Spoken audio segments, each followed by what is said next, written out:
ഇന്ന് തന്നെ ഡൗൺലോഡ് ചെയ്യൂ. കാണൂ നിങ്ങളുടെ ഫേവറേറ്റ് ഷോസ്. എപ്പോഴെങ്കിലും ഒരു വലിയ ആഗ്രഹം അമ്മയോട് ഈ മോള് പറഞ്ഞു കേട്ടിട്ടുണ്ടോ? എന്തെങ്കിലും കണ്ട് കൊതിച്ചിട്ടുണ്ടോ? ജയറിന്റെ പണം കണ്ട് കൊതിക്കാൻ അത്രയ്ക്ക് മോശമാണ് അമ്മേ ഞാൻ. പിന്നെ എന്തിനാ നീ അവനെ അനുസരിക്കുന്നത്? ഹരിയോട് മുഖം കറുപ്പിച്ച് പെരുമാറുന്നത് എന്തിനാ? ഉത്തരവില്ലല്ലോ നിനക്ക്. എത്രയൊക്കെ കഴിഞ്ഞ് നമ്മൾ ഇവിടെ എത്തിയതെന്ന് അറിയാലോ നിനക്ക്. മരണത്തെ പേടിച്ച് രാത്രിയുടെ ഇരുട്ടിൽ നിന്നെ ചേർത്ത് പിടിച്ചാ ഞാൻ നടന്നത്.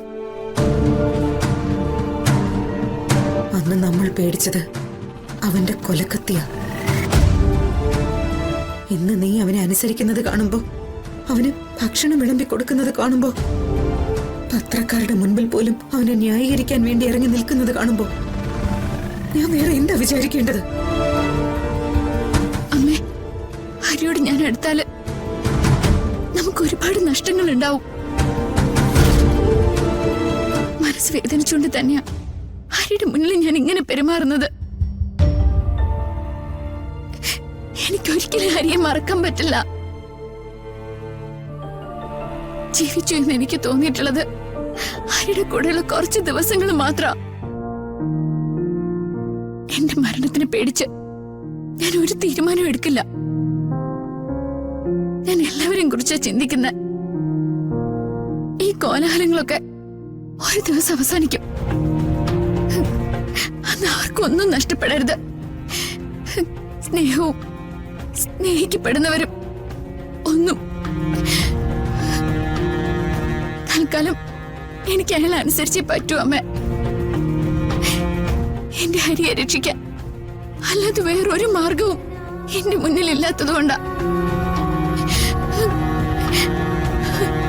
അമ്മ വേദനിക്കാതിരിക്കാൻ വേറൊരു നിവൃത്തി എന്റെ മുന്നിൽ ഇല്ലാത്തതുകൊണ്ടാ. അമ്മ എന്നോട് പൊറുക്ക്.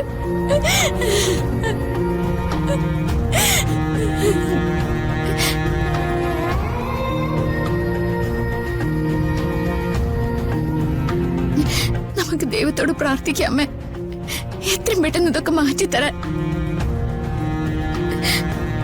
സത്യമായിട്ടും ടിവിയിലെ വാർത്തയൊക്കെ കണ്ടപ്പോ അയാൾക്കെതിരെ അന്വേഷണം വരുമെന്നും നമുക്കിടയിന്നും അയാളെ പിടിച്ചോണ്ട് പോകുന്നൊക്കെ തന്നെയാ ഞാനും വിശ്വസിക്കുന്നത്.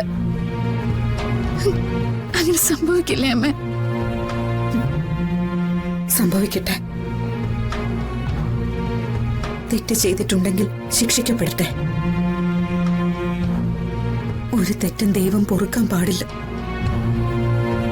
പണ്ടുള്ളവര് പറയും, ആകാശത്ത് നിന്ന് എത്ര അഭ്യാസം കാണിച്ചാലും സമ്മാനം വാങ്ങാൻ താഴെയാണ് വരേണ്ടതെന്ന്. അവനെ കാത്ത് ഒരു വിധി താഴെയുണ്ട്. അല്ലെങ്കിൽ നല്ല മനസ്സുള്ളവരൊക്കെ തോറ്റുപോയില്ലേ? അങ്ങനെ എന്തെങ്കിലും ഒന്ന് സംഭവിക്കുന്നത് വരെ ഞാൻ ഇങ്ങനെ തന്നെ ആയിരിക്കും അമ്മ. ഇങ്ങനെ തന്നെ ആയിരിക്കും.